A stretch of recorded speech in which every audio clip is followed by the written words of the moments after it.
Hello అందరికీ. అందరెలా ఉన్నారు? నేనైతే చాలా బాగున్నానండి. అందరికీ నాగుల చవితి శుభాకాంక్షలు. నేనైతే నాగుల చవితి సందర్భంగా మా ఇంట్లో పూజ కంప్లీట్ చేసుకొని త్వరగా నేనైతే టెంపుల్ దగ్గరికి వెళ్ళిపోయానండి. మా ఇంటికి దగ్గరలో ఉన్న ఫేమస్ అయిన టెంపుల్ అండి అది. అక్కడ నాగా పుట్ట అనేది ఉందన్నమాట. ఇంకా అక్కడ పూజ కంప్లీట్ చేసుకోవడానికి ఇంక నేనైతే వెళ్తున్నాను. అక్కడికి నేను వెళ్ళేటప్పటికి ఆల్మోస్ట్ చాలామంది వచ్చి వెళ్ళిపోయారండి. ఇంకా క్రౌడ్ అనేది తక్కువగా ఉంది. ఇంకా నేను కూడా హ్యాపీగా చక్కగా నిదానంగా పూజ అనేది చేసుకొని ఇంకా పుట్టలో పాలు కూడా పోసేసానండి. ఇంకా నాగుల చవితి సందర్భంగా పచ్చి చలిమిడి, చిమ్మిలి, అలాగే ఎగ్గు, పాలు ఇవన్నీ కూడా నైవేద్యంగా సమర్పిస్తే చాలా మంచిదన్నమాట. నాగుల చవితి సందర్భంగా అవన్నీ కూడా రెడీ చేసుకొని వెళ్ళాను.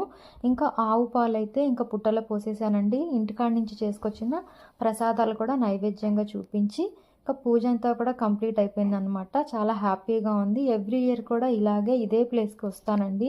ఇక్కడ చాలా బాగుంటుంది. ఇక్కడ పుట్ట అనేది కూడా ఎప్పటి నుంచో ఉంటుందండి. ఇక్కడ స్వామి కూడా ఈ నాగేంద్ర స్వామి అనేది చాలా పవర్ఫుల్ అనమాట. ఏదన్నా అనుకుంటే కూడా నెరవేరుతుంది. ఇంకా నాగుల చవితి సందర్భంగా ఈ వీడియో అయితే ఇలా అనమాట.